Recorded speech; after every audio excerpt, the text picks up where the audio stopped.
Hello everyone, it is Christy. Hey, you guys aren't hearing the music, I'll have to check that. So I did a thing where, I've got a lot of musical things going on here. I replaced the video, and so maybe, because I tried to do it at the last minute, maybe I screwed it up. Anyway, hello, welcome to Weekend Winters. If that bit is awful, I'll have to go back and edit it out. We'll see what happens. Hello everyone, happy Sunday, wherever it is, whenever it is you are, morning, afternoon, or evening. And welcome to another show. So, hi. It was playing the same track twice. If you leave the desktop audio on as well as the original source, the desktop audio plays the source and the original source plays, so you get kind of a weird echoey thing, which I tried to take off, but, I'll sort it out anyway. Let's move on, because this isn't a very exciting thing to talk about, my musical problems. I got a new haircut. I don't know if you guys can tell. It's a little bit tidier now. And I got a proper, bit, I don't know if you could see that. I can't see what you can see, but it's properly shaved in the back, so very nicely shaped. I'm very happy with it. It's getting increasingly, more 20s as time goes on, which is what I'm going for. So I'm happy about that. Your headphones. Okay. All right. Everyone's technical problem Sunday going on here in the chat as well as with me. So, yeah, I decided that I wanted to, I guess, I don't know if I can have my mic on. I think I can. The fireplace look is really good for, say, end of September through March, April. But after that, it kind of it's like, nobody wants to look at a fireplace in July. It's so hot. Unless, of course, you're in the Southern Hemisphere. This is totally Northern Hemisphere bias. But, so I was out the other day and got some shots. I think I can just transition this over and show you guys. Yeah, you can still hear me. But I have here a shot of along the Rhine. I went out for a day, lovely, beautiful day in Cologne, and set up my camera in such a way that the people in it were not identifiable, so it's still maintaining their anonymity. But you can see here the town hall, and in the distance you can see the Rhine and also the big bridge with the love locks. You can hear with different headphones. Excellent. Well, I'm glad we're all on board. We are all set to go. So I'm gonna get into a topic that makes me quite unpopular on Twitter.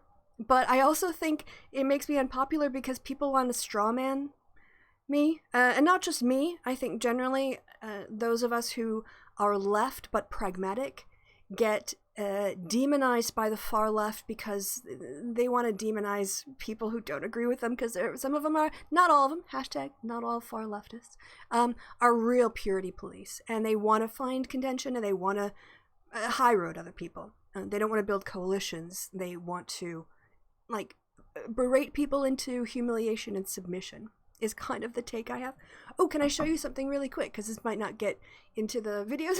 But I did this shot here of the train. So just really quick, my camera, my Huawei, it's disturbing how good of a spy camera it is. So the same shot that you saw earlier from that distance where you could barely see the train in the back, in the bridge in the background, I've now done, I don't know if that was 50 times, but basically I just sat there and zoomed in on, it might have only been 25 times, zoomed in on something in the distance, and it's that good of a camera that you can you can't make out individuals, but you really can zoom in a lot. Alright, enough of tech, enough of that. Let's get on to what I promised we would talk about. Alright, so what I want to talk about today is just my frustration, I guess. I've been for a long time, more left than the average American. Being in Europe, I'm quite happy with the governments I actually think the governments here, I'm more aligned with the left parties. And I would support doing more in terms of public service funding and being more progressive. But just generally, Europeans have a commitment to things like social services to a far greater degree, or the provision of social services or the common good than Americans do.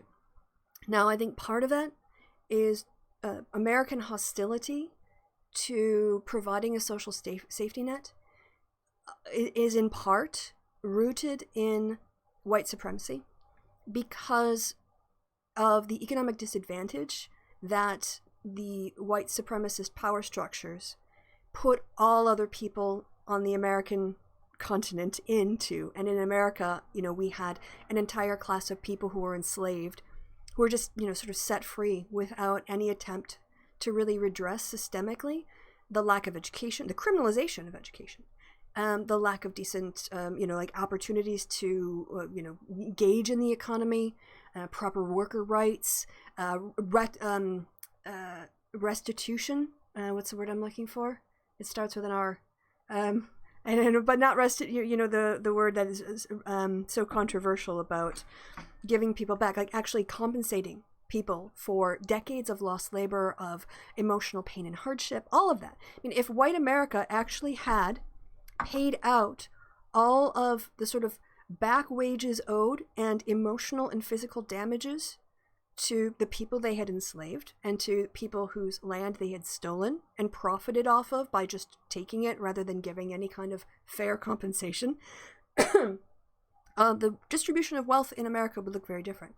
So with all the wealth concentrated in white communities, in the white community, and when it came to doing social services, white supremacists very easily associated those kinds of social services. Reparations. Yes, thank you, Tony. Reparations was the word I was looking for. It was just out of my head.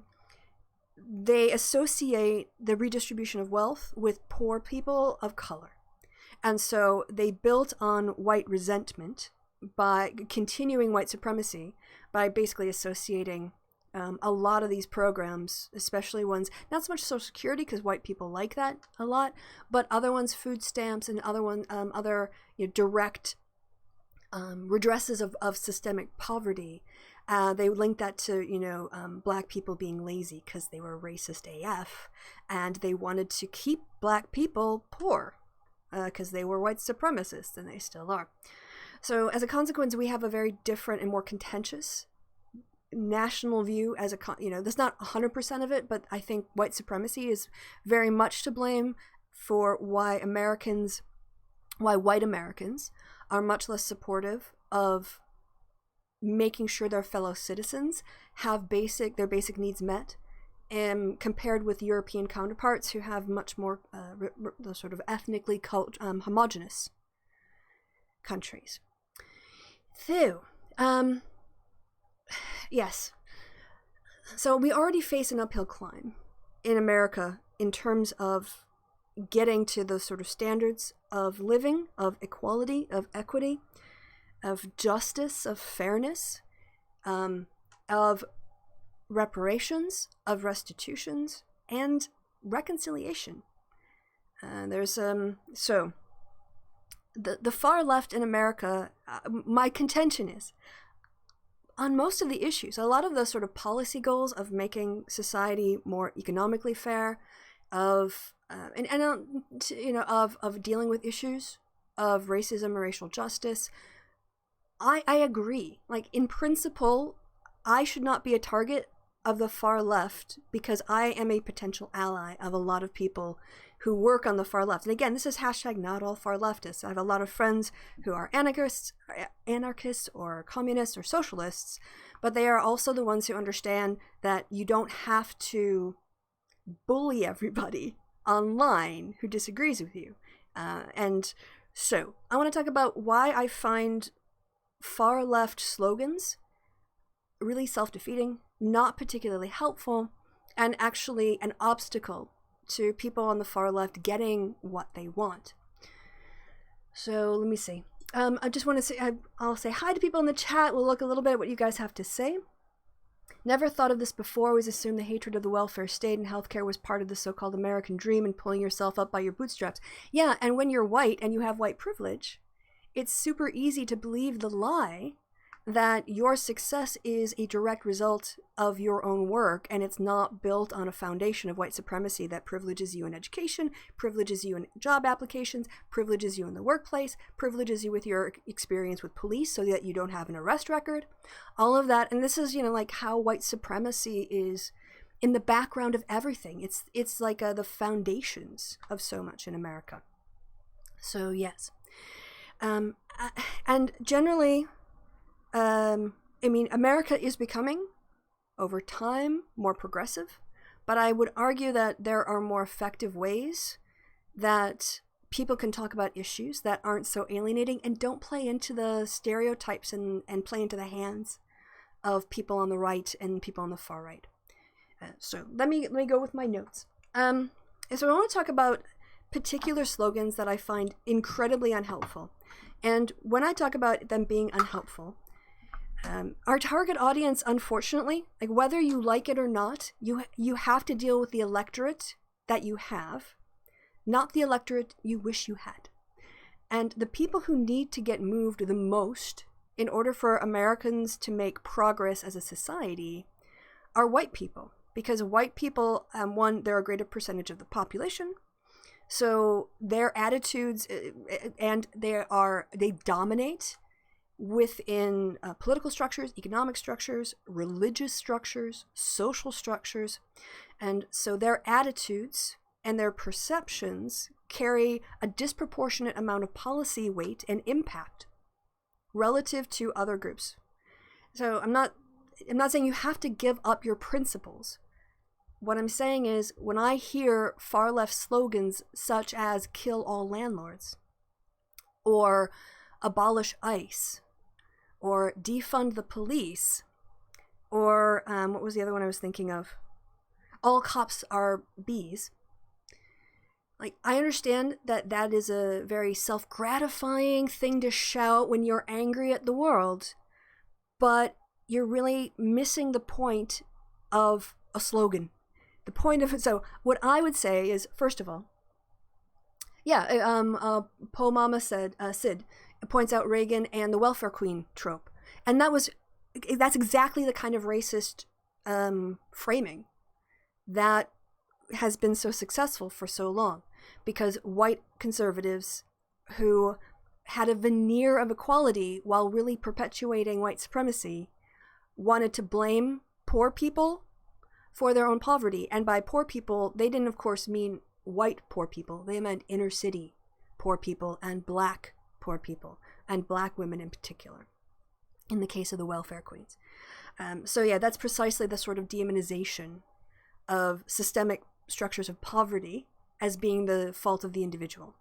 If I can just say, this is a sort of like ridiculous mindset that is symptomatic, or it can be seen in the White House. So Trump and his stupid White House just tried to do a find something new campaign, because there's 20 million people unemployed.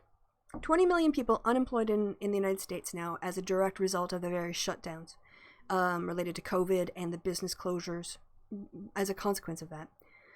And with all of these businesses closing, the White House answer is to tell people who are unemployed that they need to go out and find jobs.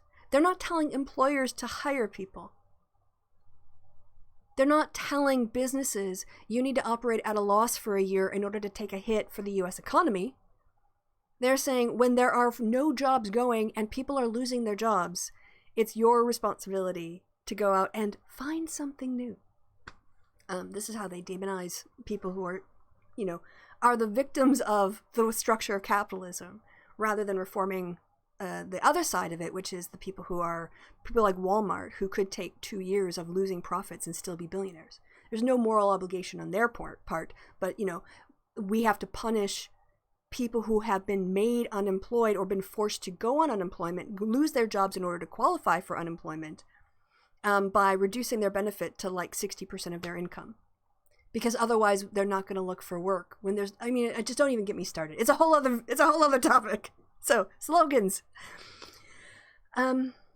benefit street type culture, but it seems to be above race and more about class. Yeah. And that's, so Tony's pointing out in the UK. Yeah. I think the demonization of the working classes in the UK is less bound up with racism, although I think increasingly as it becomes a more diverse society, that England in particular, I don't want to necessarily demonize Scotland in the same way, but certainly in the southern part, the framing of that, I think, because of London and Birmingham and the various Islamophobias and xenophobias, foreigners, it's code for Romanians, Bulgarians, Eastern Europeans, Poles, all of that sort of demonization. All right, so first of all, let's take a look at where Americans are. Because the far left, if they want to be, well, I guess first it depends on what is your goal in your political movement, right? And my perspective is, I want to win. I want to win political power for my party so that we can make advances. Now, am I going to let the perfect be the enemy of the good? Am I going to demand that Democrats do everything I want right now in order to get my vote? No, because I understand politics. And politics, especially in the American system, is designed to force people to compromise. The way that the House and the Senate and the executive are all divided with checks and balances forces people to try to come together if they want to get something done, which means making compromises, which means giving things up. And for the people on the far left who value purity over effectiveness, this is intolerable. The fact that Nancy Pelosi would get 60% of what they wanted, or even 40% of what they wanted today, represents her total failure and betrayal of all people. And so if that's your worldview, I can't help you. You're pointless. You're really pointless. If all you want to do is have 100% of what you want, or 95% of what you want, or it's not good enough. If your idea of aligning with Democrats like me who want to reform capitalism rather than undermine it makes me the enemy, I can't help you. I was actually told yesterday that I am not an ally in the fight against fascism because I support Democrats. This is how fascists win. This is how fascists win. And so let's talk a little bit about the electorate you have. Now, there's also, before I get into that, I want to talk very quickly about how many people, what percentage of Americans are on Twitter. Because I also make the mistake of spending way too much time on Twitter. Instagram for me is kind of pointless. I mean, I'm not a visual, like, it's pretty to look at pictures and pictures of your kid and pictures of your vacation. But Instagram doesn't really engage me as much as Twitter, because Twitter is text and links and video in combination. So it's a more dense and more, it's sad to say, nuanced way of having a debate than I've been able to find on Instagram. And in terms of TikTok to me, just, it's so simplistic. I mean, it's basically usually like one idea that you can convey. It's also a lot of, what's the word, aesthetic. To borrow a word I know is very fashionable over in the far left circles. The aesthetic of TikTok, it's very commercial. It's very like marketing. For some reason I'm not particularly, and also there's the security issues of the TikTok app and what it keeps on your phone. So as a consequence, I spend way too much time on Twitter, and I don't use Facebook anymore because I don't want to spend any time supporting Mark Zuckerberg and his utter failure to really deal with white supremacy on his platform. So other than like our happy hour group and some DMs, I really have just stopped engaging with Facebook altogether. What is the percentage, if I can type today, of people on Twitter? I think I saw 7%. I think Twitter users younger. Yeah, all right. 10. All right. Oh, no, it's a little bit more. All right. So we've got two things here both from Pew. So let's look a little bit at, this also tends to skew, I think, maybe my perception of the discourse in America. Because one thing that there was found in a research paper I was asked to review was that if you have an online space and you have a small group, but the people in that small group are very loud, and so as a consequence of being loud and posting a lot, they get a disproportionate amount of content relative to bigger groups, but bigger groups that don't have as many vociferous and loud posters or people or personalities. From the outside, people will think that loud minority is actually much bigger than it is. they'll think it has much more influence than it does. And that's because they're seeing it more often. So the idea of seeing something makes you think it's quite popular. And that's a distorting effect of online interactions, which is one of the things they were looking at in the article, which I thought was kind of cool. But TikTok is just Vine 2020. Don't worry about it. Yeah, I tend to agree. It's not a medium that I would easily move into. It's too, I guess I'm going to say superficial. And I know Sarah Cooper and other people do great things. And I love Sarah Cooper, but that girl's got to like find something besides just Trump content. Like every time I see her, and again, I love Sarah Cooper, but once Trump is gone, like she's going to have to find something else. So right now she's pretty much living off Trump. But let's look at, what do we say? 10 facts about Americans and Twitter. Around 1 in 5 adults say they use Twitter. That's not many. About 22%. So again, remind yourself, Twitter is not real life. Twitter is not real life. So like all of the left-wing activism you see on there is a representation of that distortion.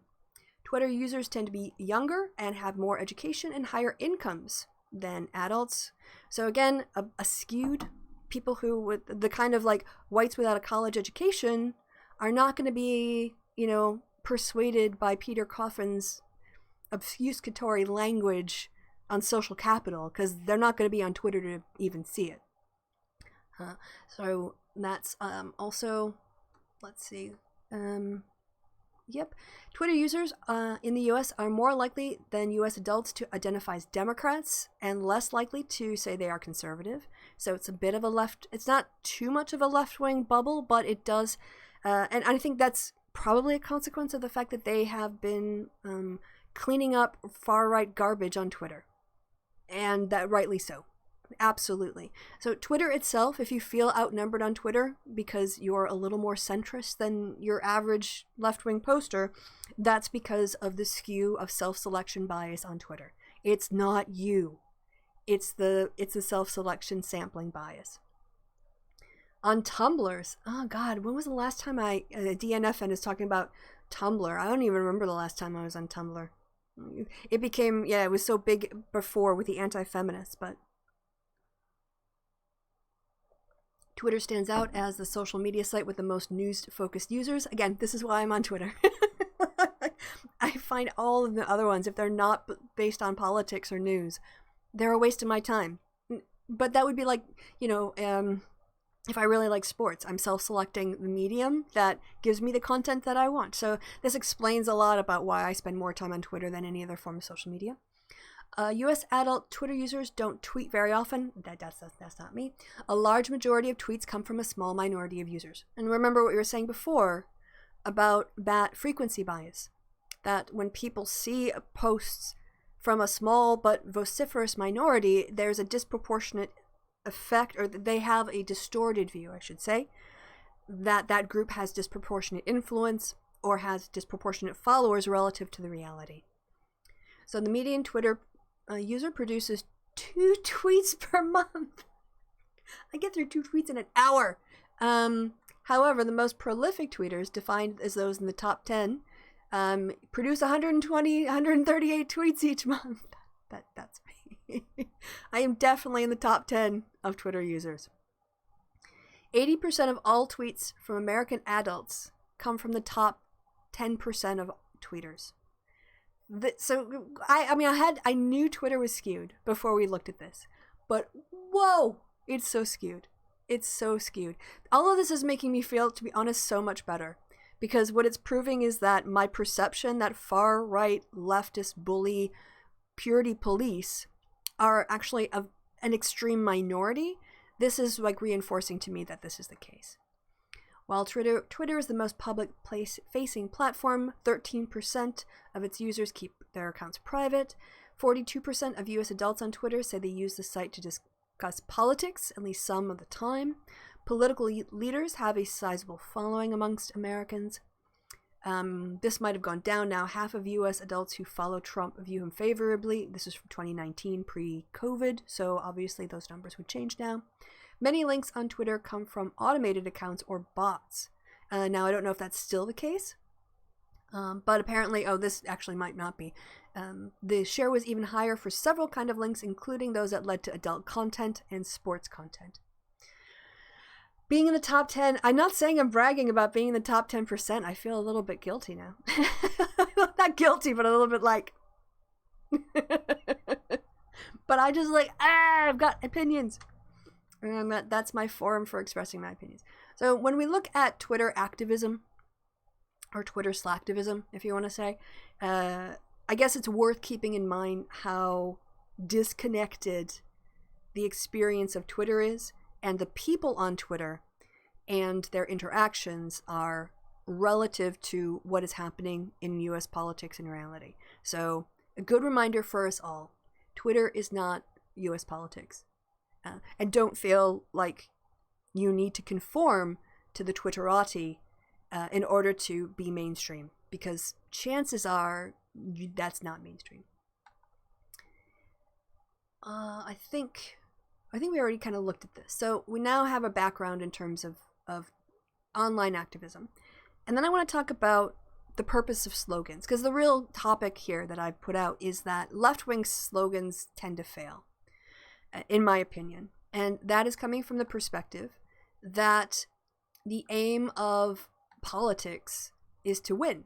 And again, if your aim is just to go out there and be angry at the world and shout at people and try to bully those who disagree with you, or to alienate your potential allies, or to tell those Americans who are pragmatic and are willing to make temporary, short-term compromises on the pace at which their goals are reached in order to get success in the long term. And if you're saying if you support Democrats, you're no different from a Republican, then yeah, this isn't helping. I'm putting on a little bit of, my lips felt dry. So I think that the far left does not help itself when it uses what I would call completely alienating and ridiculous slogans. I mentioned some of those before. Kill all landlords. I think eat the rich is now understood to be slightly more tongue-in-cheek, but, talking about guillotining people and calling all cops bastards, these kinds of phrases, I think, are self-defeating, ultimately, in terms of political success. And that's because in political communications, I only have a PhD in political behavior, right? So what do I know? But when people hear a slogan, generally the goal is, as a political consultant or political communicator and advertiser, you want to do two things with your slogan. You want to inform or you want to inspire. But whatever you do, you want to persuade people. You want to be persuasive in your slogans. And Republicans and the far right understand this quite well. So let's look at U.S. politics first. Who are these slogans aimed at? And as I said, when it comes to shifting the core of the left-right scale, whether that left-right scale is social or economic, then you're really looking disproportionately at the impact on white Americans, because, again, America is a mostly white country. But there are, of course, you've got older black people and, as well. I mean, I'm not just saying younger black people, I don't want to characterize them all as Bernie supporters, because there were a lot of people in that age demographic who voted for Biden. I think their activism, makes them louder. But I think a lot of Republicans obviously are only talking to white people. And if other people come along for the ride, I think they're fine with that. But progressives, we kind of have to wrestle with the fact that we already started at a disadvantage with a lot of white Americans. And this, I don't want to just focus exclusively on white people, as if Hispanic or Latinx communities and black communities can't be made more progressive or don't want to have any progressive discussions. But I just see that as being, those changes create a big societal change. We can look at the attitudes that have changed on the Confederate flag. 3 years ago, 40% of whites supported, the idea that the Confederate flag was racist and associated with treason, and now that's shifted profoundly to more than 50%. And those kind of big shifts in attitudes produce national changes and policy changes. They facilitate those things. And then other things can go further. You can have city councils that do deal with reparations, and you can take Minnesota and start to deal with issues of restructuring police funding and how we think about the interaction between public disruptions, public disturbances, crime, whatever, and the relationship to the police. So by pulling along white people, it kind of helps everybody. You can't leave them behind. See, this was from 2019, so not that long ago. You can see that a slight plurality of Americans in 2019 identified as conservative, 37%. Moderates, people who self-identified as politically moderate, was at 35%. And only 24% identified themselves as liberal. So if you take up a far left position, the question is, how do you appeal? You're maybe not going to get the conservatives, but how do you appeal to moderates? How do you win over the liberals without contest? You shouldn't even have to worry about winning over the liberals. You think about the slogan Black Lives Matter. Black Lives Matter is a great slogan because it's intended to sort of inspire and be persuasive. And it's also forcing people to think about the issue that perhaps they hadn't before in a way that is morally framed. You're talking about the value of human life and which lives matter. And by stating Black Lives Matter, it's implying that currently they don't. That it's an act of rebellion almost to say Black Lives Matter. And then, you can have the counter of all lives matter. But then, and that moral position of saying Black Lives Matter and all lives matter, and then why are Black people getting shot at 3.5 times the rate of white people if all lives matter? If all lives matter, how can you object to the phrase Black Lives Matter? I mean, that's a good position, a good moral argument in an egalitarian society to start from. If you start from the position of kill all landlords and then go, I don't really want to kill all landlords, when you're explaining, you're losing. If you start from the positions that all cops are bees and people have family members that were cops or friends that were cops, they're immediately, you've now put them on the defensive. And then you have to say, oh no, I don't really mean that all cops are bees. Then why are you saying it? If you don't mean kill all landlords or you want to guillotine people, why are you saying this? And if you're explaining, you are losing. So politically, the far left already starts off at a disadvantage when it comes to communicating their political goals and aims. So the movement toward liberalism has slowed amongst Democrats, although that's the top group. Again, these are 2019 numbers, and we're only into a couple months of 2020, but we'll have to see. As Americans continue to lean more Democratic than Republican in their party preference, by the way, that's continuing. The GOP is shedding people at a much faster rate. The shift toward people who are independent, kind of leaning Democrat, becoming more likely to say they are a Democrat supporting person, and people who were formerly of the GOP saying that they're independent. We're seeing that process really happening in 2022, especially post-COVID. It's amazing how when you kill off a bunch of conservative white people, it really hurts your party, Donald Trump. So let's say we've got, now this is a very blunt tool, super, super blunt tool, especially because people on the left have a different definition of liberal than has traditionally been used in American polling. American polling, going back forever, has compared conservatives with liberals.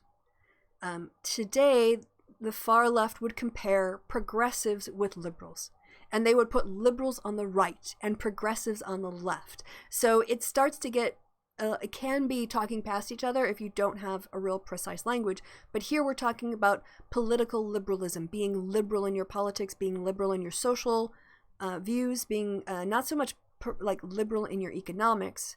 It generally tends to be liberal as in generous or open. That's the meaning of liberal here. Whereas conservative means to conserve things from the past, to stop change. We can also think of this very bluntly as left and right. Although left and right exists on a number of scales, there's the laissez-faire socialist scale, there's social, civic and political rights, left, right. There's a lot of different ways you can think about left-right scale. But generally, if you ask Americans, how do you describe your political views? Most people, looks like, will say that they're conservative. Then you've got moderates, and then at the very bottom you've got liberals. So already the far left in America is starting off at a massive disadvantage. And tactically, no, tactics. I know, pragmatism. I know, like making compromise to get part of what you want now and then working for the rest later. The far left should really be aligning with this 24%. They should be finding ways to connect and help mainstream their policies within the Democratic Party. And one can say to an extent that has happened. You've got the sort of the Bernie movement, although they've been quite antagonistic, and that's just facts. And that's created some tension within the party in terms of suspicion. But on the issues, and this is undoubted, like this, I know it irritates some people on the far left to no end. But Joe Biden is the most progressive on issues candidate the Democratic Party has ever had. Barack Obama was far less progressive on social issues such as marriage equality when he ran the first time in 2008. Joe Biden has come out in favor of protecting trans people, and he is just disgusted about the stuff that happened to them with their expulsion from the military. He's talked about the issue of structural racism and needing to deal with structural racism. Barack Obama couldn't do that. People would have freaked out if he actually said the words like, we need to deal with structural racism. I mean, imagine Rush Limbaugh at that time, right?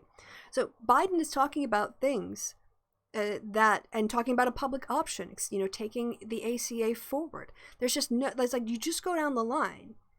And they don't want to, a lot of people don't want to admit it. But Biden is the most progressive Democratic candidate ever. Ever. And some people just can't take the win. Some people are like, oh, well, he supports a public option, but not M4A, so why would I vote for him?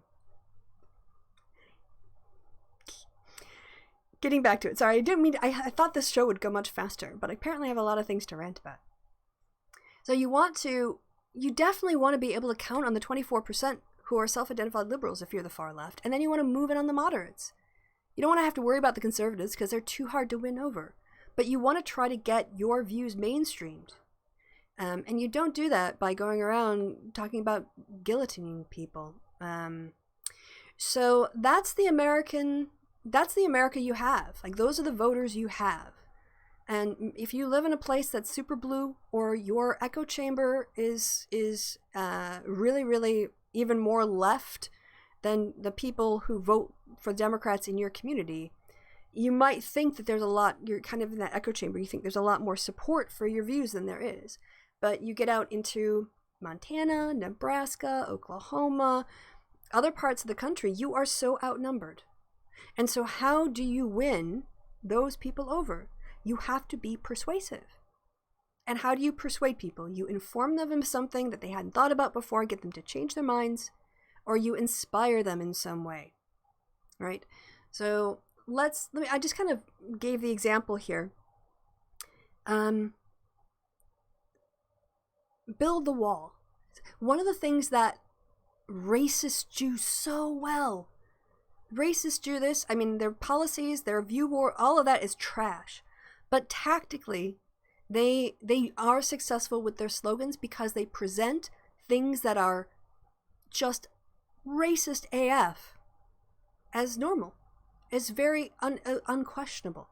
Like, build the wall for people who, now, most Americans want borders. Most Americans want enforcement. They want some sort of, some sort of system that deals with immigration, so that there can be an immigration flow that is documented and is controlled, and that they know people who are coming in are going to contribute, that there isn't a massive criminal history, whatever going on. I mean, all of those fears that Republicans play off of represent, I think, and we can look up support for immigration controls, but the last poll I looked at, Americans don't take to the phrase abolish ICE. So getting back to it, build the wall. Build the wall was about racism. Build the Wall was not about building a wall at the Canadian border. It was about building a wall at the Mexican border and making the Mexicans pay for it. But on its face, it's not openly racist. And that's how they hide. They hide their racism in things that sound reasonable. Another example is the attempts a couple years ago for white supremacists to mainstream saying it's okay to be white. Now, the whole point of saying it's okay to be white is to get white people to stand up for white supremacist systems and structures and individuals who are actually racists, and making it look like it's just part of being a white person. That you don't have to be ashamed of being white, even though no one is saying you personally have to be ashamed of your skin color. It's look at the ways in which and acknowledge the ways in which you benefit from a system of white supremacy. So by their choice of language is meant to hide a deep racist core and seem reasonable on its face. Now, slogans such as, kill all landlords or abolish ICE immediately put the listener on the defensive. It's very hard, I think, for me to defend in any way that a progressive who wants health care, who also says kill all landlords, is not like, how do you can't reconcile that. You're basically saying people can live when I want them to. And again, if you're saying, oh, well, I don't actually mean kill all landlords, then why are you saying it? So yeah, comparing Build the Wall and It's Okay to Be White, which sounds very reasonable, to, like, I've got this one here. There was a discussion about somebody mentioning guillotines recently, and so someone put together a list of all of the times people on the far left have posted about guillotining people. So here's this one from January 10th. I don't know what year it was, but how many centrists get very worked up when we talk about consequences, but we're not even close to what would truly be justice? How about we start with not rewarding evil, incompetent people? I'm willing to negotiate on the guillotines. Great. Yeah, you're so pro humanity. I love to live in a world without an upper class and without prisons. Let's make it happen. Fine, we'll deal with them the traditional way, and a picture of a guillotine. Continuing on. I mean, we can do this all day, but I think it's worth pointing out how messed up this is. And I know a lot of people on the left who have tried to excuse this. But the fact is that for people who are not in your little bubble, this reads terrible. This feeds into all of the things that Fox News and Trump want to paint about people on the left. Lots of rooms for centrist heads in the guillotine basket. Even people I know, like some random geek and Leto, talk about guillotining people and killing all landlords. Like, oh, that's a joke. And I'm like, but you know what? Some people won't hear it as a joke. So, okay, in the true spirit of centrist politics, we will come to a reasonable compromise. Instead of the neck, the guillotine will be applied here. Or the guillotine doesn't discriminate between centrists and fascists. Like, when you're, like, I feel like that's aimed at me. Because I'm labeled as centrist, because I'm not as far left as the people who are tweeting about this.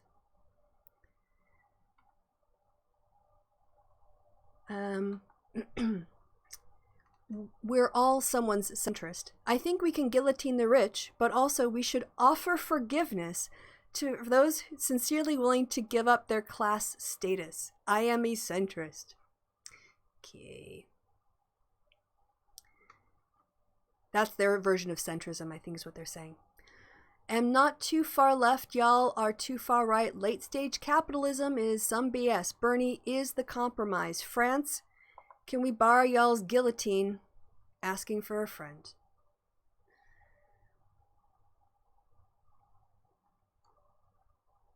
Bernie Sanders will eliminate all student debt and thereby allowing my Bastille Day party to grow into its most extravagant form, perhaps even allowing me to afford a decorative guillotine.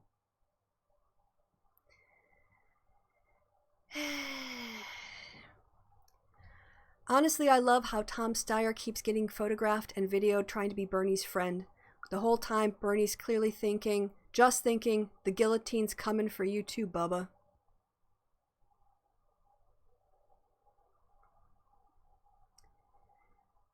Alright, so anyway, that's just a sample here of some of the stuff that, and you know, people will probably do a, hey, it's just a joke, bro.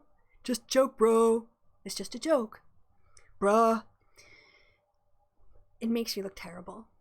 I cannot reconcile those kinds of statements with a movement that values human flourishing and goodness and wanting to make people's lives better. So this kind of trash is, I mean, it's insider talk, right? My opinion on these slogans is that they aren't meant to be persuasive. They're meant to sort of radicalize people and hold them ideologically to a very pure standard. That if you normalize talking about guillotining people as, I don't understand how people on the left don't see this. That if you talk about kill all landlords, that's the impression, or guillotining people, that's the impression people have of your movement. And you think that somehow this discourse doesn't get out. It absolutely gets out. Let's see. Yeah, boomer remover, all that. Okay, then the other one I looked up was I am living for these stories, kill all landlords. San Antonians are at risk of eviction. We had a housing affordability crisis. Kill all the landlords. Next to cancel rent and stop evictions and housing is a right. So, like, all the other ones are so much better. Stop evictions and housing is a right are winnable slogans. Cancel rent, people will be like, the conservatives in America will be like, well, who's going to pay for the cost of the mortgage for the person who has the mortgage on the property if you cancel all rent? Like, you like subsidize rent or whatever, like whatever. But like, at least stop evictions and housing is a right are winning slogans. Kill all landlords is going to put people off. Oh, look, the left is making false equivalences again. Rent is theft. Kill all landlords. Yes, all landlords. Free stuff. Told my landlord I slipped and fell on my back. Da-da-da-da-da. Kill all landlords. Even virtual land in a fake video game has landlords. Hashtag kill all landlords. You need to read some Adam Smith. Capitalism was supposed to kill all landlords too. I don't know what that one is. All these landlords reposting their properties because they can't fill them. Maybe don't charge an unrealistic rent and allow people to have pets. F-face. Hashtag kill all landlords. Maybe I should start a kill all landlords trend. Now I'm a tentative activist. Let's see. Thermal imaging survey finds 300 beds in a shed across Oxford. Kill all landlords. It's like, it's self-defeating in my opinion. Let's see. Rent is theft. Kill all landlords. Flat hunting is BS. Kill all landlords. 5 months of being homeless. My landlord hasn't given me back my deposit. Kill all landlords. Honestly, so that's just like on guillotines and violence, right? Let's just talk about how beyond the pale those are, because it basically gives the impression of when you get power, if you were to ever get in power, you would engage in the sort of stereotype, the sort of attribution of how communists just killed millions and millions of people.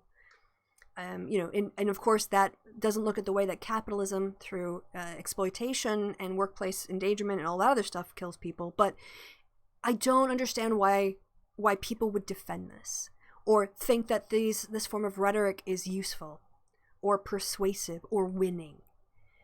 All it's doing is pushing your agenda to the margins. And then like the other thing that they do is when you question this, they come at like me saying this kind of stuff, they come at me. And so this is why the left is so crap. Because even though they understand capitalism, Republicans understand marketing. right? And part of the problem with the far left is that they are so they reference Marx so much, and there's a disproportionate amount of them, I'm sure, that are either autodidacts or have a college education. They speak in an exclusive kind of in-group language. Peter Coffin is a perfect example of this. You know, if you listen to Peter Coffin the first time, the words he uses, you have to spend a bunch of time investing in the language, what he actually is trying to say when he uses certain terms, because he assumes his audience already understands those things, which leads to one, a misunderstanding, or two, people are just turned off. I mean, he talks, of course, about all the people, I'm sorry, they. I think it's because of the name Peter, it really throws me. My apologies for using the wrong pronoun. They. My slip, my error, acknowledged, apology. So when Peter uses obfuscatory language, what they do is they kind of create a sense of insider, deep understanding of things that's not available to just your average schlup. Schlup? Sure, why not? Schlup. That's out there. Right? It's like I've seen this also working with ideology and discourse analysts, students who get really into Derrida and who really get into a lot of postmodern writers who use language in ways that it is not clear on a prima facie reading, and also assumes a lot of other not esoteric, but like deeper philosophical frameworks in order to be accurately understood. And there's a sense of we understand the world in a way no one else does. And that exclusivity provides a sense of power, but it also alienates you in your discourse from everyday life. So when Peter has this sort of like navel-gazing inner discussion where they, and I'm just making sure I use the word they a lot because I need to break this habit of associating Peter with he. That's the problem my brain makes. When they talk about this stuff, I'm sure they feel very smart and very incisive, but it's really not communicating well. And having that sense of superiority allows you for a better analysis, maybe. It allows you for a more variegated and textured way of looking at social phenomenon. What it's not is convincing in a 30-second ad. And that's what Republicans do, and that's what the Lincoln Project. I mean, compare the communications agenda and format of the Lincoln Project to Peter Coffin. I mean, one is about getting into your gut and your emotions, and then using language to give a form, a thought to those emotions. Whereas Peter, when they write, it's all about the intellect. It's about the intellectual engagement, rationalizing a moral position. But where is the emotional core? And we talk about how, people on the left are intellectual and people on the right are more like, about the gut, about the truthiness. And if the left wants to do better, this is where I think, like Black Lives Matter does a much better job of hitting that emotion because it's a moral issue and it's simple. It's simple. It's so simple. Black Lives Matter. Black Lives Matter. And it's not, as pointed out, it's not just that Black Lives Matter when it comes to police violence, but also when it comes to healthcare outcomes, where that disproportionately Black people are dying, and Black maternal mortality rates. Black women are dying. Black Lives Matter. And if Black Lives Matter, how do we have this in America? And that's really emotionally powerful. It goes to egalitarianism.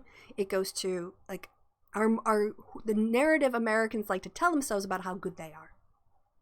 But, discussing social capital, nobody's going to know what that means, unless you do a bunch of reading.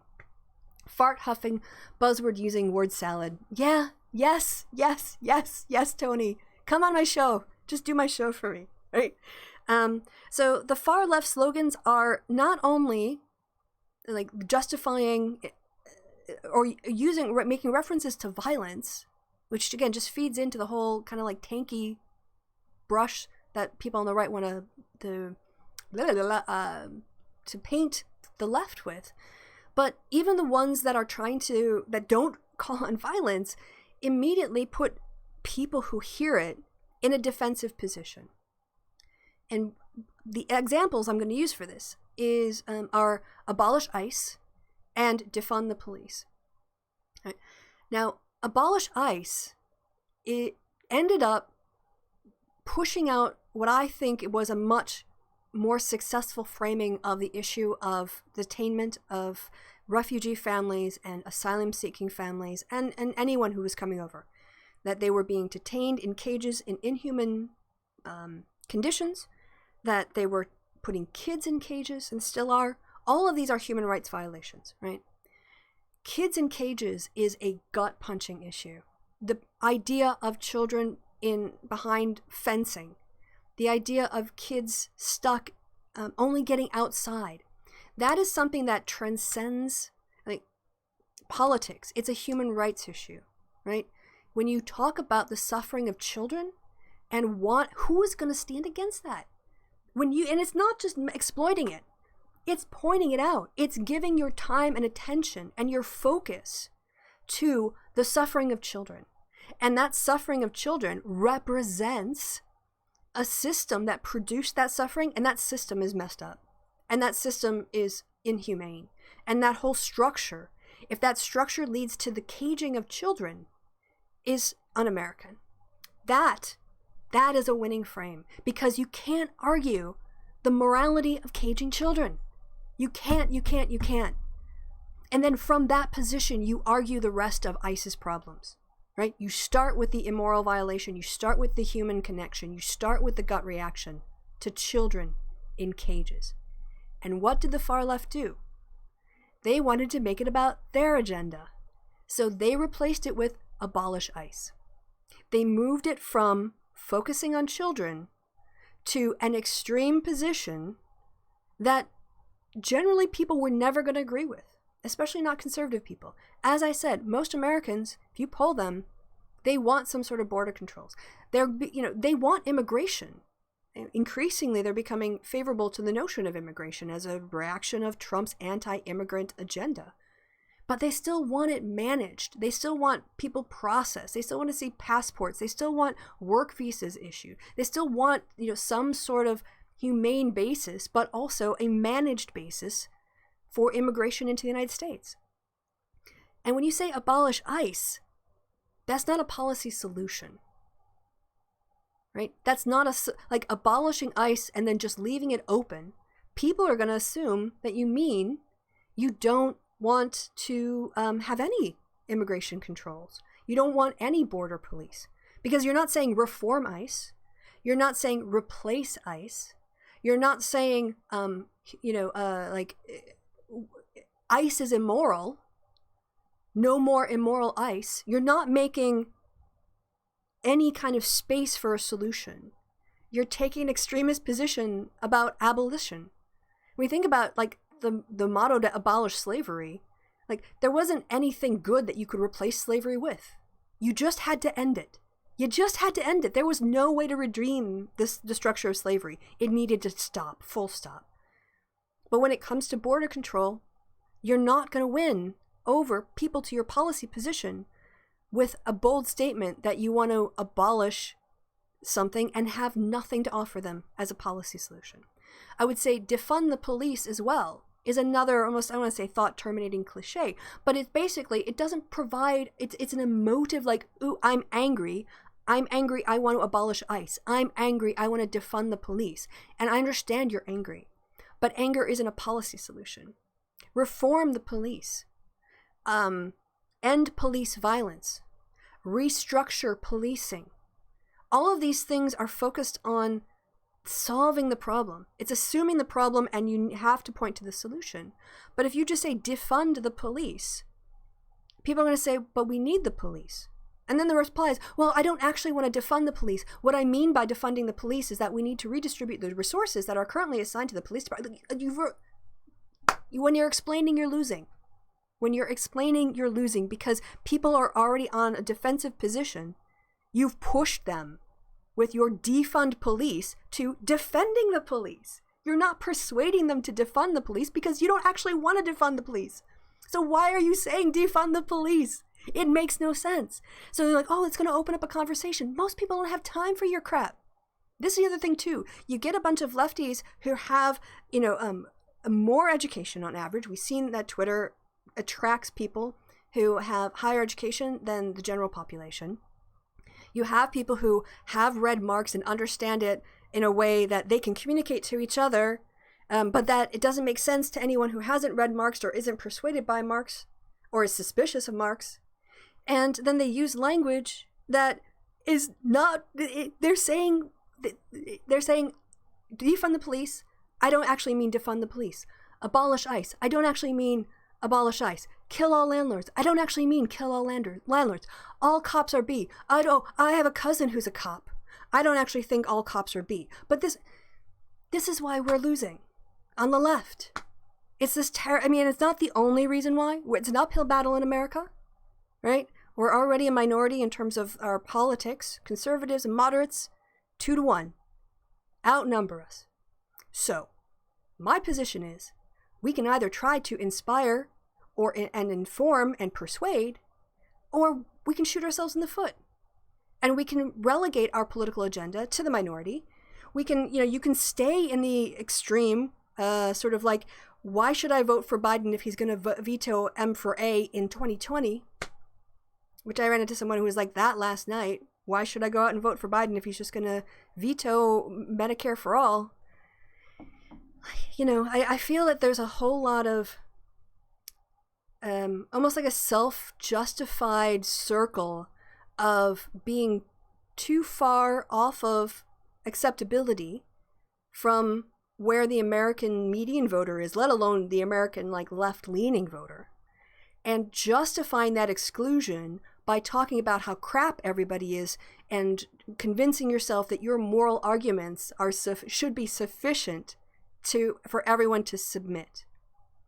When the fact is, you need to go begging to moderates. You need to go begging to, and I don't mean please support me, but I mean, you have to realize in these positions, you can't high road people into your viewpoint.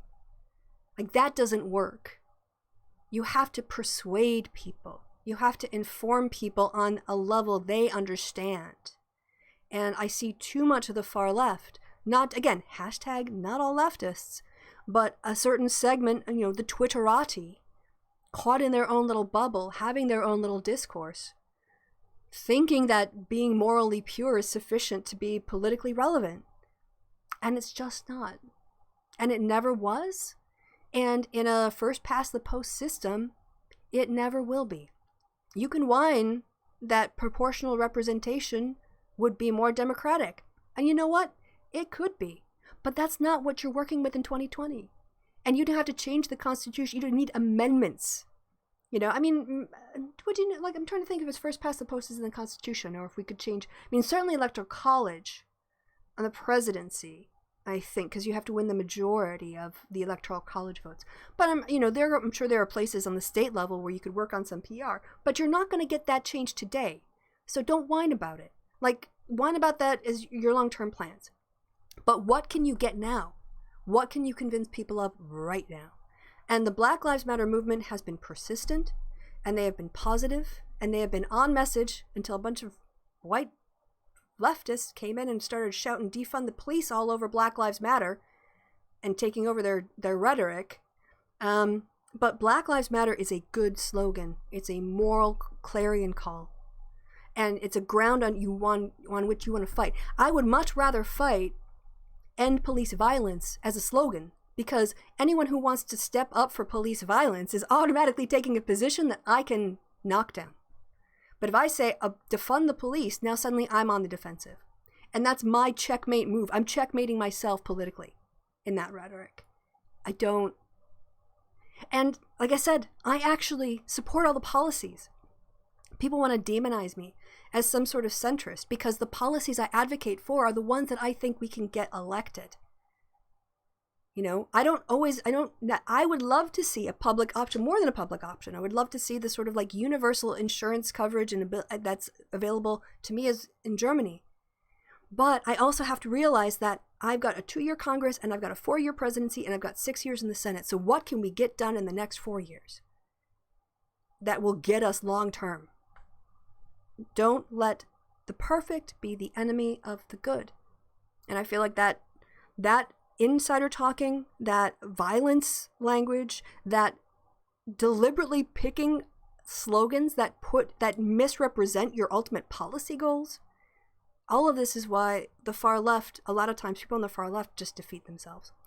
All right, so let me have a look and see what you guys are saying in the chat. Oh, that moved suddenly. How long have I been ranting for? An hour? Yes. I had a lot to get off my chest with this conversation. Let's go back. I see my name a couple times.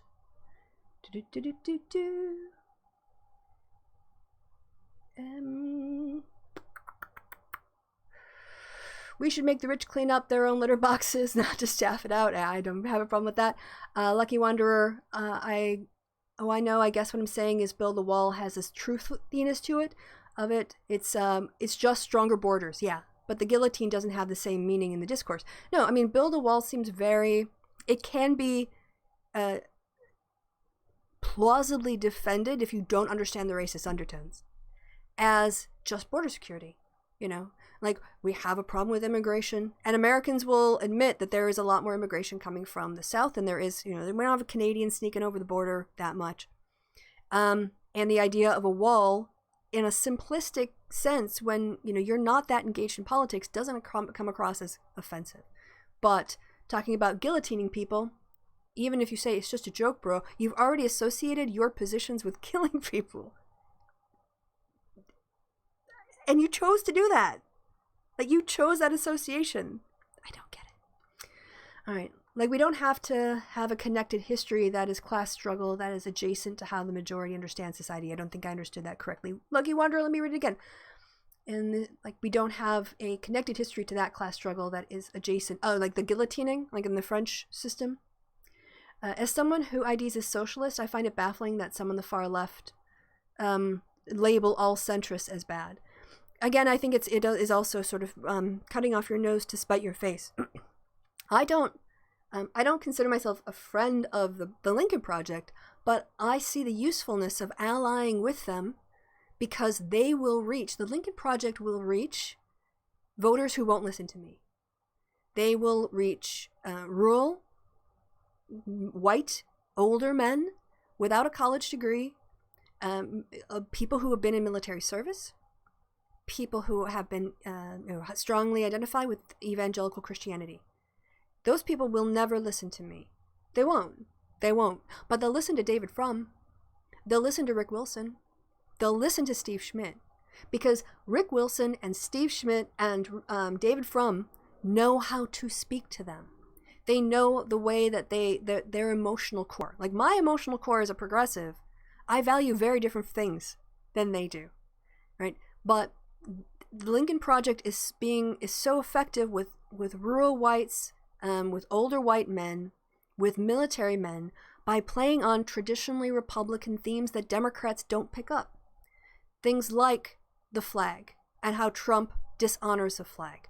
A real, not just respect for military service, but sort of a rarefication, treating it almost like a divine calling.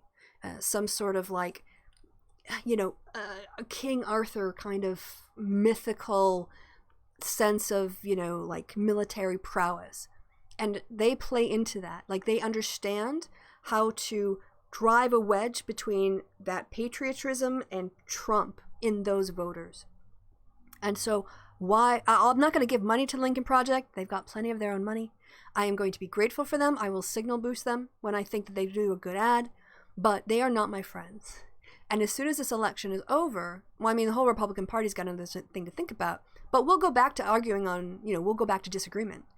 And it's the same thing, why would you automatically label everyone in the center as bad when they might agree with you on like 5 out of 10 issues? So you're going to throw away 100% of that possible allyship because you can't get 100% of what you want? Rory Katz, the rich should not exploit public infrastructure and avoid taxes. Yeah, absolutely, I agree. And I don't think that if you were to, the Democrats the thing about talking about taxes right now is that talking about taxes in the era of COVID, it's not the best thing to discuss because it's taking time away from the pandemic and the utter crisis that's in. People are worried about unemployment, unemployment benefits, businesses going under, and so throwing taxes in there right now I don't think is tactically right. I think after Democrats hopefully sweep the two branches, we can have a discussion about taxes.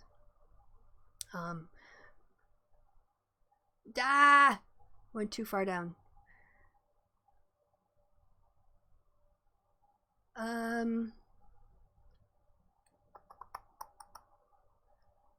Sorry, yeah, the fart huffing. I know we saw that. Oh, guys, you guys have a lot to say about this, and I do want to get to it. I want to give you guys a chance to have your conversation mentioned here.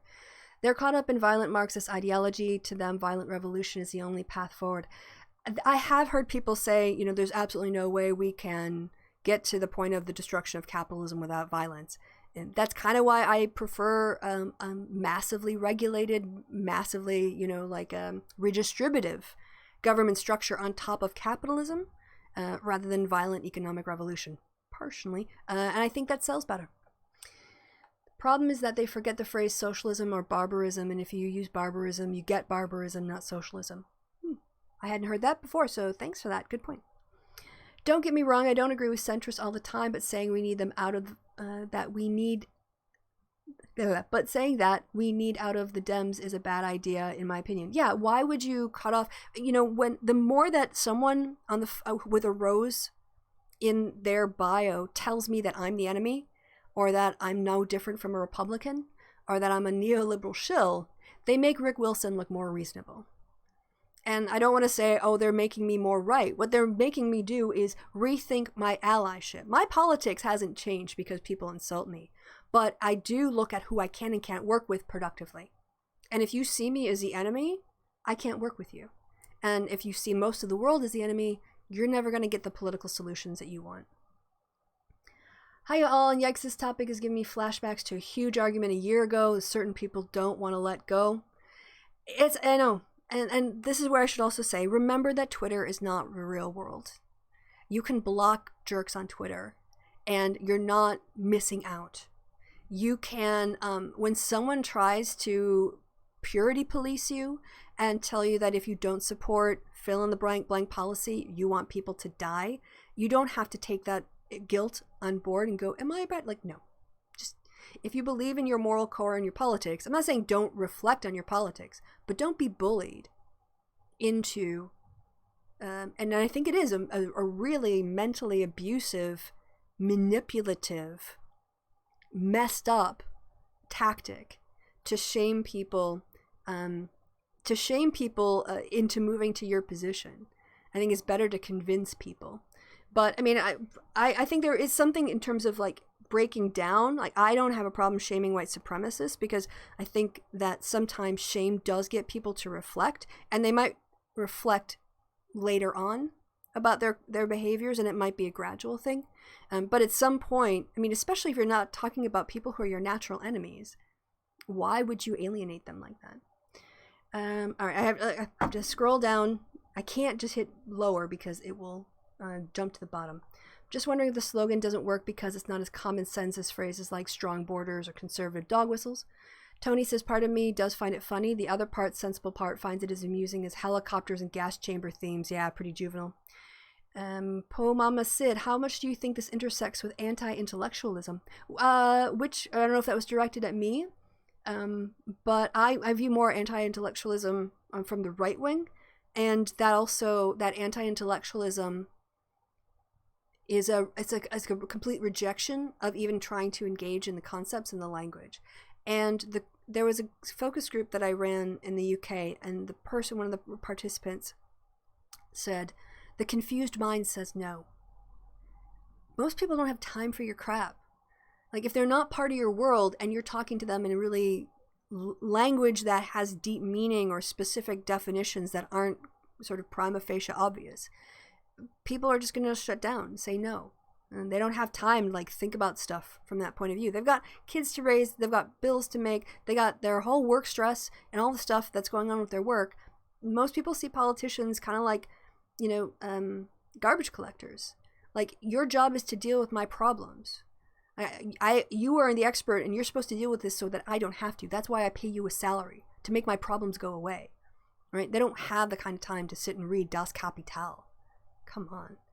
And I'm going to do some proper reading of leftist literature, so I have some actual idea of what they think would be better. Let's not forget tankies. I didn't even talk about tankies. Yeah, didn't even get into that. Iridescent says, I think the conservatives are better understanding you need centrists to win elections and are not deliberately alienating them with purity spirals. Conservatives go for the gut. Conservatives generally play off. I mean, emotionally, they have more powerful tools in their arsenals than are generally available to progressives.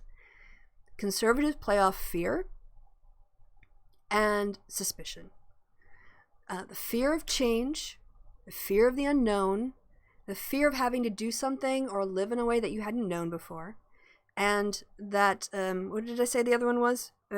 Fear and, I can't remember else, but it's generally that sort of inclination we have for people who, especially conservatives, aren't open to new experiences. We know from psychology that people who are more politically liberal, left, progressive, however you want to call it, are psychologically more open to new experiences than people who are conservative. They're very closed off to new experiences. People who are conservative tend to see the world in black and white rather than in shades of gray. They don't tolerate ambiguity well. And so you almost have kind of two different personalities you're working with here. And conservative politics generally plays to fear. Fear and anger, kind of. And progressives try to often appeal to our better angels. But fear is more primal. And that's why I think in a lot of ways the Democrats have a good message this time, in that they can play off for fear of another Trump presidency. And someone pointed out on Twitter, all these people on Twitter are up here people are only voting for Biden because they hate Trump. Well, yeah, what do you think happens in a two-party system? That, it doesn't matter if you vote for Biden because you hate Trump or you like Biden. At the end of the day, you're voting for Biden. And actually, fear and anger, outrage, are much more powerful motivators. So if people are being driven to the polls by their fear and loathing of Donald Trump, Biden can't do better for that group of people, right? So, yeah, agreed. Fart huffing, buzzword using, word salad, builders put me off. I prefer plain speech. But you're not a simple man. Most people don't have time to get into the weeds on, material analysis from a Marxist perspective. They just don't. Build the wall. What's hard about that? Nothing. Oh, construction. That'll create jobs. Walls are secure. That's boom. And then they're done. And then they're on to something else. And that's where you have to deal with basically primal motives and simple words, but those are the most effective for a reason, because we emote and then we rationalize. A colleague of mine, John Bartle, would often say this. In politics, we think politics is about ideas and words and policy. It's not. People have an emotional reaction to something, whether it's abortion, immigration, kids in cages, Black Lives Matter. They have an emotional reaction, and then they rationalize that through a process. So if you aren't speaking to people's hearts, you're already kind of missing the boat. They come across as condescending and smug to me. Yes, yes, yes. I've always stole a line from a radio show. I'm not the sort of person to call a spade an agricultural implement when I teach business comps. Yeah. I love that. Love that. The left lacks resources to start a violent overthrow, but they have the aspirations. Well, at least they give the impression that they, even if they're, they give the impression that they have the aspirations. Oh, but Christy, if you aren't fully on board with kill all landlords, then you are a crypto-fascist, bootlicking, filthy liberal, don't you know? Yeah. I've had years of that now on Twitter, because I found a lot of Bernie Sanders supporters that way. It put me off. I also felt like most importantly is I'm a party person, and I didn't feel like he was there to build the party. and which was evidenced by the fact that he joins the party, then he quits the party, then he joins the party, then he quits the party, then he joins the party, then he quits the party, whenever it benefits him. So it's always been about how the Dems can benefit Bernie, never how Bernie can help make the Dem party, more progressive. He won't put his time in. So I have a lot of resentment in that way. But yeah, I mean, for 5 years I've been, targeted by that crowd. Racist slogans are made to house dog whistles. Yeah, there's a lot of ways that they do racist slogans that are dog whistles. But now, it's like Trump isn't even trying anymore. And this is, let's look at this. White supremacists don't throw Trump overboard because he will occasionally disavow them in public. They understand that he has to do that in order to keep the normies. And I hate, by the way, when the left uses the phrase based. That's coming straight out of white supremacist discourse. You're basically bringing over white supremacist discourse into the left. I don't like the use, except to frame it in terms of white supremacist normie. White supremacists talk about normie. Now you hear people on the left. It just shows to me the extent to which alt-right white populism and populists have invaded the alt-left spaces and basically brought all of their problematic worldviews with them, and now that's being accepted and reinforced. And I heard this, the serfs use the word based. I've heard Vosh use the word based. Someone else was trying to lecture me on I wasn't left enough, and then talking about the normies. I'm like, do you even realize when you're trying to lecture me I'm not left enough that you are using a white supremacist phrase, that they've managed to slide that into your vocabulary? So, I mean, that's a personal thing, but anyway. Although I have to say, I watched the Serfs Times video on class reductionism, and I don't think it was that coherent because it was like a sort of cut-up bit. But what they basically said, Chrisiosity actually said it better on Twitter about how class reductionism or class reductionist isn't just class is the only thing. There are ways to be slyly class reductionist by, but anyway, I'm getting off topic now. Isn't ICE super new? What was before ICE? It was Immigration Immigration Enforcement Agency or something like that. So I've actually had some dealings because of someone I knew with the prior U.S. border and immigration, maybe, and they were incredibly incompetent. They took forever. They were underfunded. It was kind of a nightmare to deal with that border agency, but they didn't have the kind of agenda that Trump has used ICE for, with these kind of these deportation tactics. This is definitely a result of the executive using laws in ways that prior presidents hadn't. Demilitarize the police is a sign I've been carrying at protests. That's a great one. That is an absolutely great slogan. Who can argue that we need to militarize the police? How can you, that's a perfect way of putting the defenders on the back foot. Why should our military police have equipment built for the Iraq War and the Afghanistan War? Why do they need improvised explosive device, IED resistant tanks rolling up on the street? Why do they need weapons of war? Their job is to protect and serve, not to monitor and manage, right? Yeah, demilitarize the police. That's one of the 10 points that Black Lives Matter has been working for years, is a systematic demilitarization of our police force. So absolutely, I love that one. ICE was formed in 2003. Yep, police for the people. Yes, engaging in a positive direction. Absolutely. I think the issue here is that the police get away with relying on violence, and they justify that violence by demonizing the people. And because there was a sort of assumption and from a lot of the white community that the police would tell the truth, they got away with stuff, and cell phones exposed that. So you can see that policing, people-based policing, or humanist, policing based on humanism or something like that, human rights policing or rights, something like that. Talk about the fact that the police should put people first. It should be about keeping people safe, not killing the citizens whose taxes pay for your salary. Rebuild the police. Yep. Rebuild public services. Yeah. All of them. I don't like Biden, but I don't get why you wouldn't vote for him just for the Supreme Court.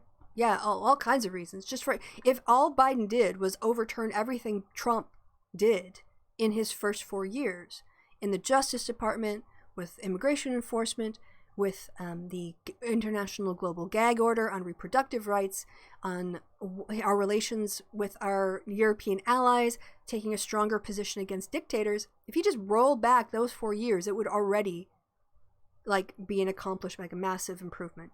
But then he's going to, of course, have a hopefully Democratic Senate and a Democratic Congress. Oh yeah, so my point was, so the right wing, I got off tangent.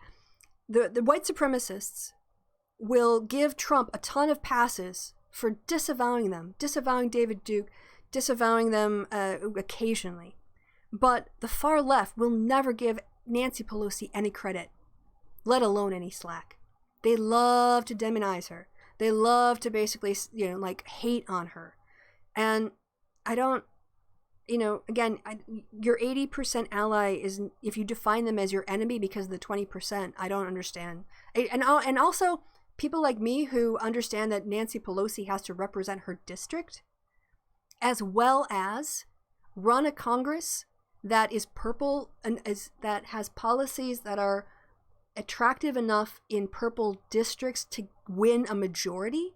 She can't go for the policies she always wants. She has to go for the policies that make sure Democrats stay in power.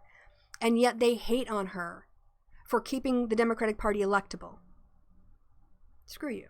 I mean, they would basically want to surrender everything to Republicans and then talk about how right they were. I remember reading an article a few years ago, back when they had liberals and conservatives only talk amongst their own kind, finding that when this happens, both groups get more radicalized. Yep, absolutely. When you live in a bubble and you become desensitized, it's like I have very smart people defending things like all cops are bees. Because what it really means is, but this is it. You're already in the bubble. It doesn't matter what it means to you, because, yeah, you can say defund the police doesn't actually mean defund the police. Abolish ICE doesn't mean abolish ICE. It means reform immigration and do all these kinds of changes. But you're in that bubble. So when you hear that, you don't hear defund the police and have lawlessness. Or that all cops are B, and then suddenly people who have friends who are cops or family members who are cops or themselves are cops, they feel like they have to defend that person now. That you're attacking them by attacking their friend or their family member or whatever. That's not the point. The point is that by you repeating it, you're just alienating your entire movement. We need to go back to caucuses, but modernize it so folks do not to be physically present. I mean, there's a whole discussion about how you have intellectual or how you have political discourse. The problem with caucuses is that it does require a certain level of knowledge and engagement and attention to politics that a lot of people don't have. And there's a reason why you see an explosion in the number of people who participate in a primary versus a caucus. A lot of states from 2016 to 2020 moved to caucuses, and they just saw their participation rates shoot up. And that's mostly because people are so busy trying to get by. Especially Dems. A lot of Dems are so busy trying to get by, they don't have time to get into the weeds of these policy discussions. They just want to know how you're going to make their life better. That's it. That's it. Most people, like I said, treat politicians the way they treat garbage collectors. Do your job, make my life better so I can get on with it. I don't want to have to think about you. I don't want to have to worry about you. I just want you to fix things. And so, you're talking about caucuses is again, just a much narrow group of voters. Let's see. That's a good one too. You can make more money selling t-shirts. I'm a Brit. I'm only passingly familiar with Mr. Rogers. Couldn't help but think of Twitter after reading it. America First. Yeah, America First. Super, super, on its face, innocuous, inoffensive slogan. I mean, this is, who said that? HK, yeah. But what America First hides is America first at the cost of everyone else. And it's about a form of white supremacy still. Of putting sort of white economic interests, the way that Trump uses tax money to subsidize all of the farmers that he screwed over when he made these bad trade deals with the putting up in all the tariffs, and putting up tariffs, right? So America First doesn't necessarily have to be a racist statement, but it totally is. Interesting that the right wing tends to be vaguely positive in their slogans and mean negative things. And the left, yes, Tony, that's my point. That's why I want to have this conversation. Like, abolish ICE isn't a positive solution. It puts people like, well, we need borders. That's the immediate reaction. Defund the police. Well, we need police. So you're positioning your interlocutor, your average interlocutor, in a position of actually already starting to object to your position. Whereas when you say America First, well, you know, who's going to object to that? Of course we should put ourselves first. We should look out for ourselves. We shouldn't, you know. I have the most civil way of ranting ever. I'm complaining. Oh, I'm so snarky. I'm complained about on Twitter, but oh well. How to fight against dog whistles and slogans that are plausibly deniable. Yeah, I think that's a whole different topic. I just wanted to compare the tactics this time. I just wanted to show really in relief, because I've complained about this on Twitter before and I've been told I was wrong. I'm like, I'm so not wrong. Like, and I'm not even objecting because I disagree with your policy outcomes. I'm objecting because you are getting in the way of your policy outcomes by not being willing to be a bit more pragmatic and a bit more compromising and thinking about things not from such an intellectual point of view, but how do you get to people's emotions? How do you win their guts? How do you gut punch them? The ad that we watched on the happy hour about this isn't a show, we talked about schools opening, and Trump had put up all this information about Trump wanting to go ahead with school opening despite the science. The closing lines were, this isn't a choice between Trump and Biden. This is a choice between Trump and your child.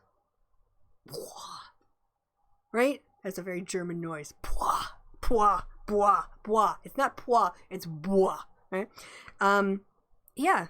I mean, that is incredibly emotive language. When you set all that stuff up about the dangers to children and Trump's indifference, and then it forces you. What do you want? Do you want to choose Trump or your child? Of course you did. It's not even a choice. It's a rhetorical question, but just stating it forces you to deal with it. And that's what something Kill All Landlords doesn't do. I always thought the enemy of my enemy is my friend was wrong, more like they're useful. Yeah, the enemy of my enemy is my ally, not my friend. I don't have to trust them. I don't have to make them stronger at my expense. The point of an ally is we pool our resources in a way that exponentially increases them, right? Like I said, the Lincoln Project, if they can move 5 to 8% of whites who either stayed at home and didn't vote for Trump in 2016 or who voted for Trump in 2016, that will be it will move Biden into landslide territory. And there's no way, like I said, Biden isn't going to reach those voters because he's not the right messenger. But the Lincoln Project, they know how to do that. Their friend implies you support them and a convenient ally. You can turn it, yeah, exactly. You know, you don't have to have loyalty to your ally. You have a cooperative relationship when it benefits you both, and then bye-bye. Pragmatism is a good word for it. You have to be careful with regard to your ideals. Of course, there's a place for ideals. You have a certain moral core. You have a destination to which you want to go. But if you're basically saying, I won't vote for Biden because he won't give me M for A, and you're not willing to use the public option to get you to the M for A point, well, then you're not being pragmatic. You're not, you're letting your ideals stop your success, not lead it. Saw an amazing counter-protest of white supremacists and KKK, writes Rory Katz. They dressed in clown outfits and shouted white flower and then threw big puffs of white flour in the air. Mocking white supremacists is really good. Undermining them with humor does work really well. Hey, Russo. Both sides of the left accuse each other of purity politics. One side is doing the manipulating. That's how the Shoe left is. Yeah, I mean, Shoe basically wants to bash the left all the time. You look at her Brainlet channel. Ever since she can't bash Democrats, she's got nothing to say. Like, should we check? I mean, I'll show you. And people are like, oh, well, you know, she just had to break up with Greg and blah, blah, blah, blah. But this is, she was completely abandoning her left bashing long before that breakup was happening. So, Brainlet, I think it's called Brainlet. You know, she profits from bashing on left, especially women on the left. That's absolutely where she has always thrived. And she's moved from a sort of right-wing populism to a left-wing populism, but her targets has always remained the same. It's about bashing Democrats, and especially bashing Hillary Clinton, Elizabeth Warren, Kamala Harris, anyone basically she deems insufficiently, like Bernie-like in there. And Bernie's not really a Democrat, which is why she doesn't, go after him. So yeah, 2 months ago, she hasn't done anything for 2 months because she doesn't have anything to say. The political content for people who hate politics.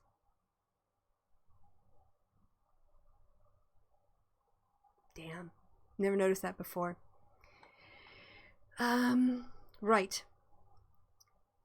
Suspicion is the other word you said? Oh, suspicion and fear. I was a while ago. Yes. Yeah. So preying on that, look, we need fear and suspicion of, things. It's a good survival skill in evolutionary terms. But you can't underestimate that that's what conservatives often use, and understanding that.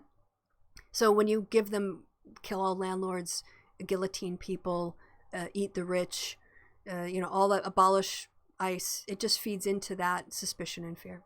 Tankies who are stuck in the past and proclaim any sources that criticize the Soviet Union, China, North Korea as imperialist propaganda are closer to neo-Nazis than ordinary people. Not gonna argue with that.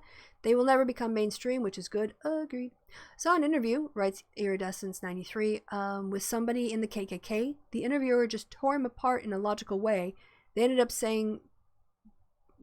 by saying, "You come in here wearing a bedsheet looking like a clown." It was beautiful.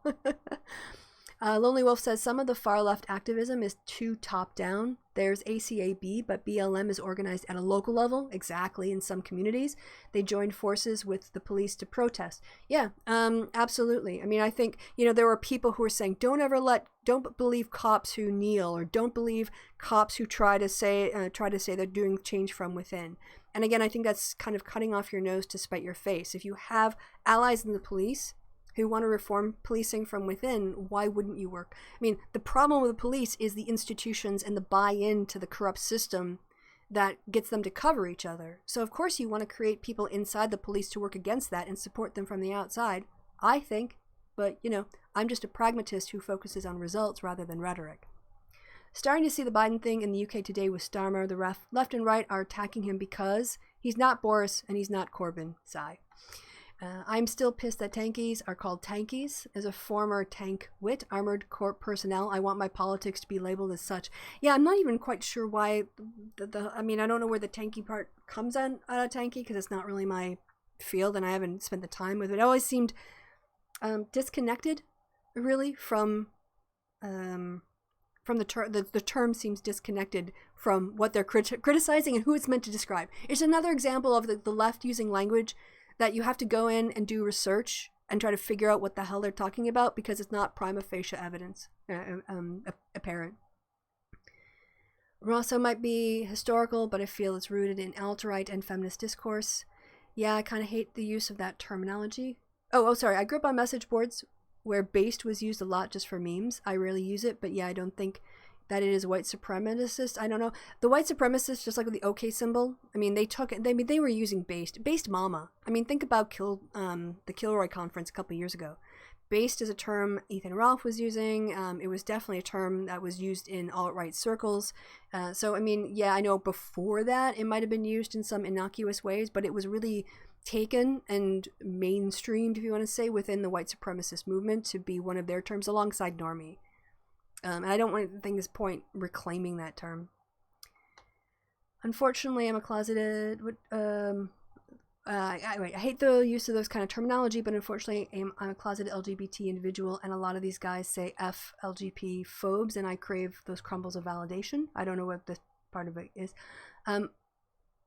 Oh yeah, sorry, I went backwards instead of forwards. What else have we got?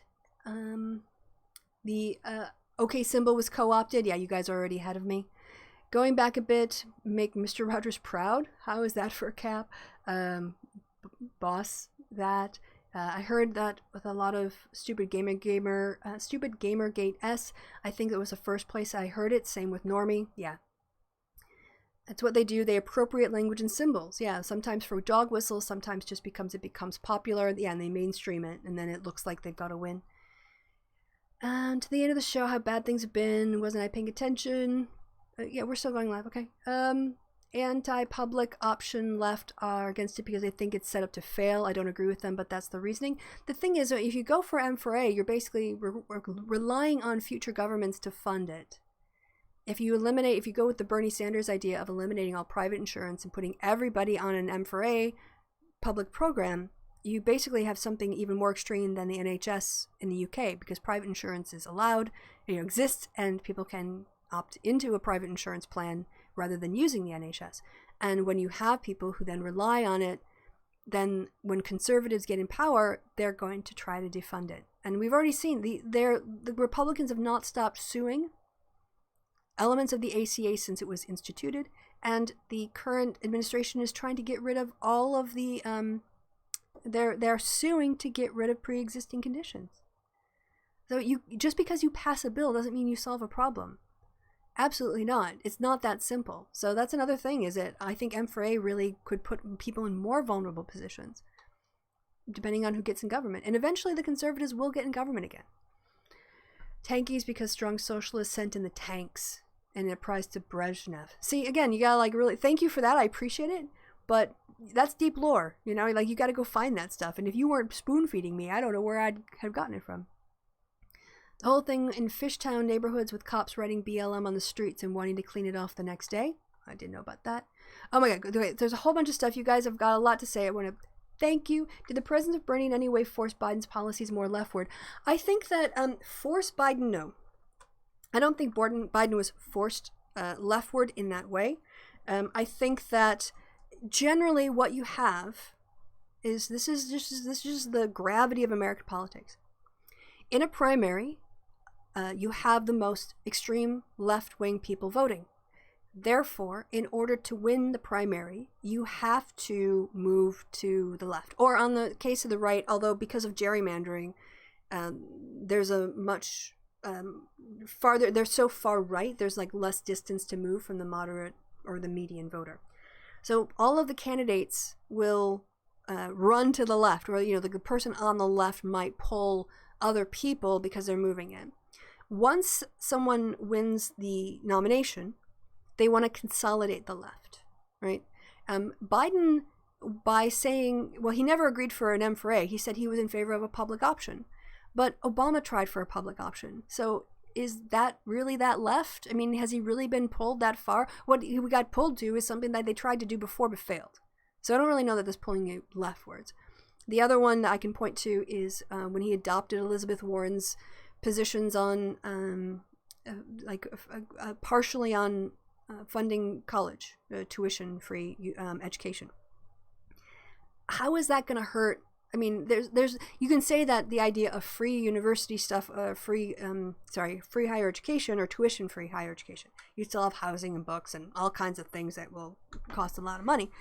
But at least looking at reducing the cost of tuition, that's not really how is that a major move to the left when Democrats have been the ones championing Pell Grants and championing affordable education forever?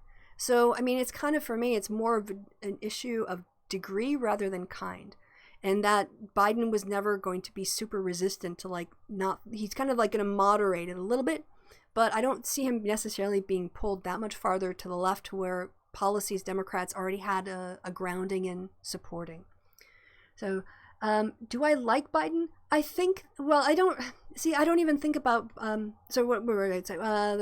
Then once you win the primary, you need to be electable to people who aren't the leftist part of America.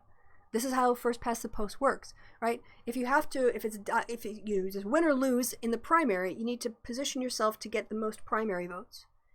But then you kind of can count on those people because they're not going to vote for Trump, right? And then you go chase the moderates and the centrists and the people who are leaving, or are alienated from Trump in this case. And so he has to kind of position himself in a way that makes him not a threat. I think, and I've said this before, if Sanders was the nominee right now, I think he would still be up in various states, but because his rhetoric would be, we need to defund the military in order to redistribute those resources over to education. We need to get rid of private insurance in order to have a government-run 100% compliance. You have to join M4A program. I don't think he would be doing as well. I don't think you would have as many Republicans being comfortable with moving over to actually vote for Sanders. I think what you might get is more Republicans who wouldn't vote for Trump, but that's leaving votes on the table. You know, what you need to convert votes. If a lot of those never Trumpers instead had voted for Clinton instead of staying home, it might have changed the outcome of the election.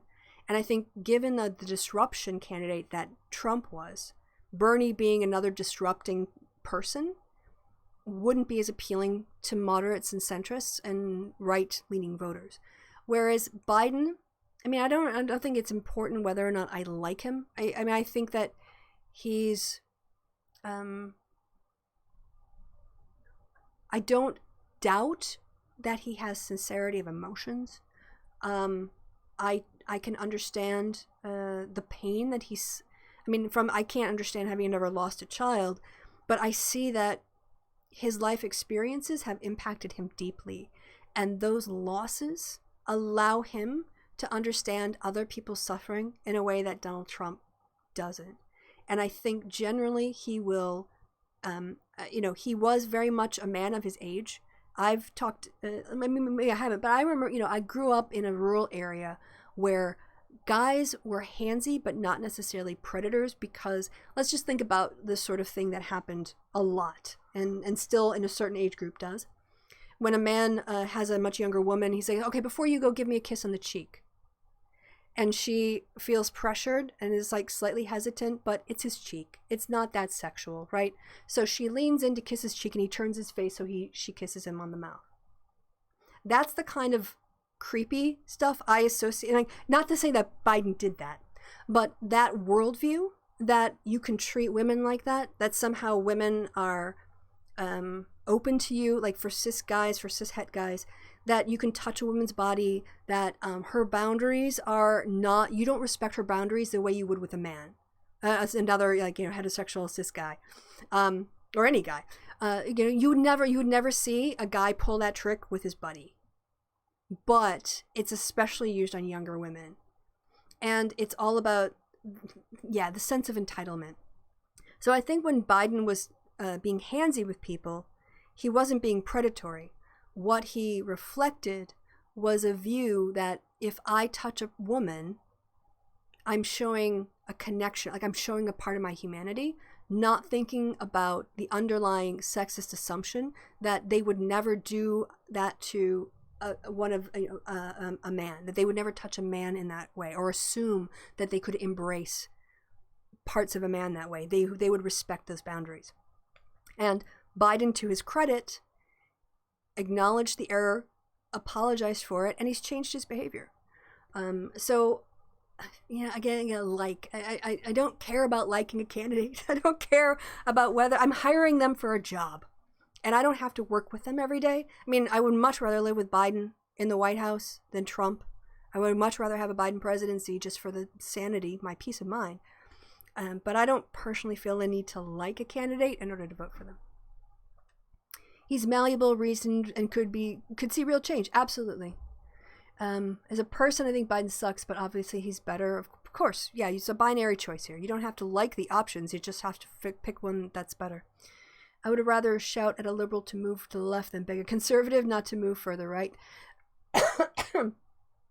Certainly you have a much better chance of pulling someone who already has your value system to your side if you're not more invested in calling them a neoliberal shill and no different from a Republican, and whatever else you can whatever insults you can hurl at them to feel better about yourself. Yeah.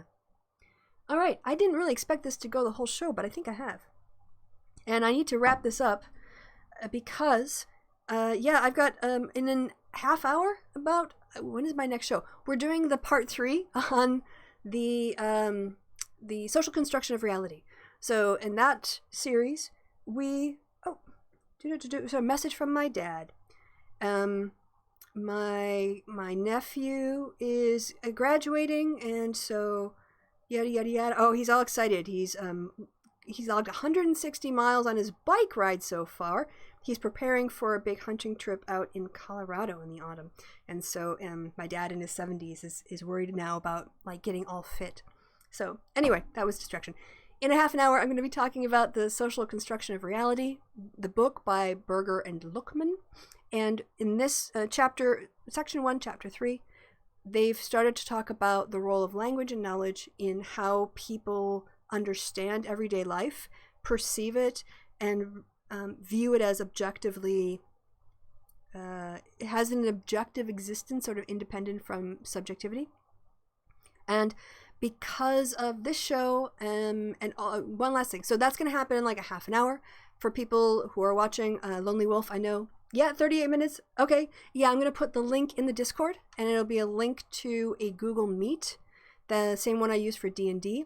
What I'll do is I'll give you the link, but give me like 10 minutes to summarize section 3, and then you can jump in and we'll have a discussion about sections 1, 2, and 3. And then the other thing I wanted to announce is I'm working on that Sargon video where he tries to quote Darwin. But, you know, inevitably, when I have to critique something Carl does, I mean, on one hand, it's good because I end up learning something. I mean, I learned Darwin was racist AF. I mean, oh, the descent of man is literally painful. I wince. I cringe at how blatantly racist it is. It makes it really difficult, to be honest, to get through. And it is, I mean, the sexism is only surpassed by the obvious and blatant racism. And as Kevin pointed out, like, he was actually progressive for his time, which, oh man, I can't even stand to listen to Darwin in his racist worldview.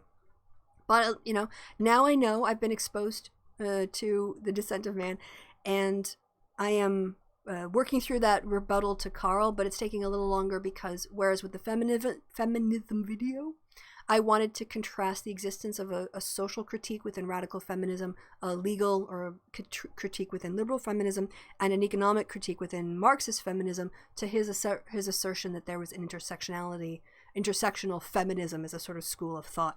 So I had all that in my head, but with the on the descent of man and courtship and procreation nonsense that he's spouting, it's taking me a little bit longer. So look for that maybe on Monday or Tuesday of next week. I growled the word tariffs loudly. Okay.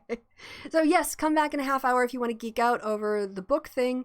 And until next time, next Sunday, I have no idea what we're going to talk about. We'll see. But thank you all. Everyone in the chat, you had so many great things to offer. So many good comments. I really, really appreciate it. And don't hurt my brain too much with the Carl video. It's never the Carl part that hurts. It's it's debunking him. Like, oh, that's so wrong. Yeah, actually, it is a Carl video. All right, so yeah, until 30 minutes from now, have a great day, and I will talk to you again soon. I have to move the window over now so I can hit the right button. Okay, bye-bye.